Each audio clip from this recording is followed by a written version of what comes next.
Today we will study with a new chapter called Profit and Loss. It so happened that John is a shopkeeper. He buys goods from the wholesaler and sells them in his shop at a higher price to earn a profit.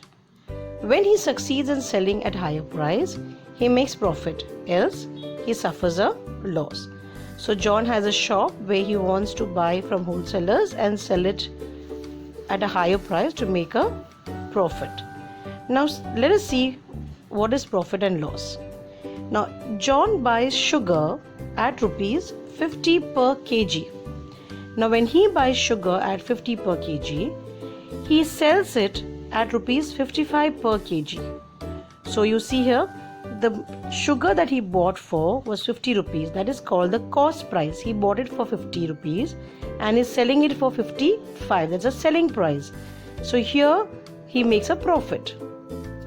But due to some reason, if he has to sell the sugar at 48 rupees, that is, he bought it for 50 rupees, but now he's selling it for 48 rupees. So he's making a loss of 2 rupees. So whenever the selling price is more than the cost price, we call it a profit. And whenever a selling price is less than the cost price, we call it a loss. So let us see the definition. The price at which John buys sugar is the cost price. Therefore, cost price is the price at which an item is purchased.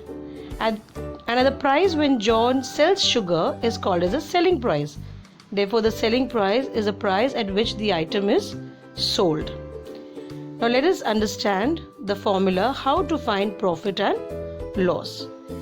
We call the cost price as CP and the selling price as SP. Let us understand with the problem. If you buy a pen of rupees 10 from the market and you sell it to your friend for rupees 15, so you're making a profit because you bought it for 10 but you're selling it for 15. So the selling price is bigger than the cost price and hence you make a profit. So profit is selling price minus cost price. If you buy a pen for 10 and you sell it for 15, you make 5 rupees profit. Now if you buy the same pen for 10 rupees and you sell it for 8 rupees, so you bought a 10 rupees pen, you're selling it for 8 rupees, that means you're making a loss because the selling price is less than the cost price.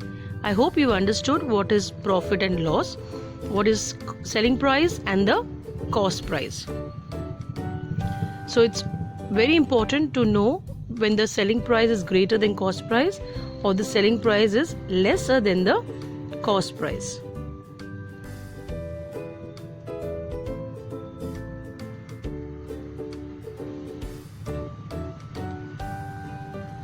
Let us take an example now.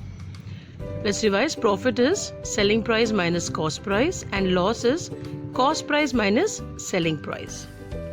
Now, let us take the first example here. If a shopkeeper brings a cloth for rupees 100 and he sells it for rupees 120. So the cloth that he has bought is the cost price, that is for rupees 100, that is your CP. And your selling price is 120 rupees. Now if you notice here, the selling price is greater than the cost price. So whenever the selling price is greater than the cost price, we make a profit. So profit is equal to selling price minus the cost price. So now your selling price is 120 minus 100. So the shopkeeper makes a profit of 20 rupees on this cloth piece. Let us take another example. Pawan brings a football for rupees 500 and then he sells it to his friend for rupees 400. Now the cost price here is rupees 500 and the selling price is 400. So if you notice here, the selling price is less than the cost price because selling price is 500, the cost price is 500 and the selling price is 400.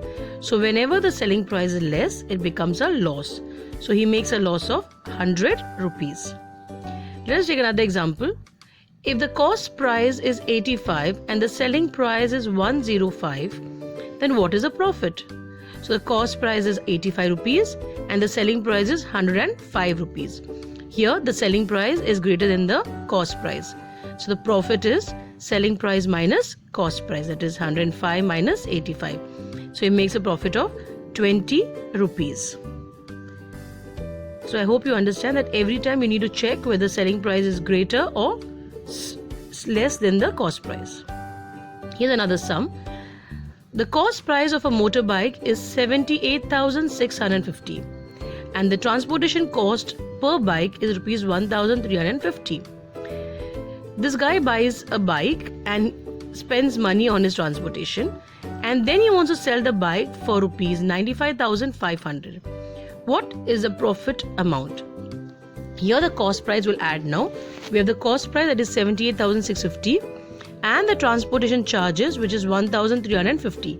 So this is going to be a new cost price now because he has spent money for the bike and also for the transportation. So the new cost price will be 78,650 plus 1,350, that is 80,000. So he wants to sell it for 95,500. So we see the selling price is greater than the new cost price, and hence the profit is selling price minus cost price, that is 95,500 minus 80,000. So he makes a profit of 15,500 on selling his bike. So this is when you have the bike and the transportation. Let us see some more sums which you can do all by yourself. Please complete your homework and send it to me for correction. Thank you.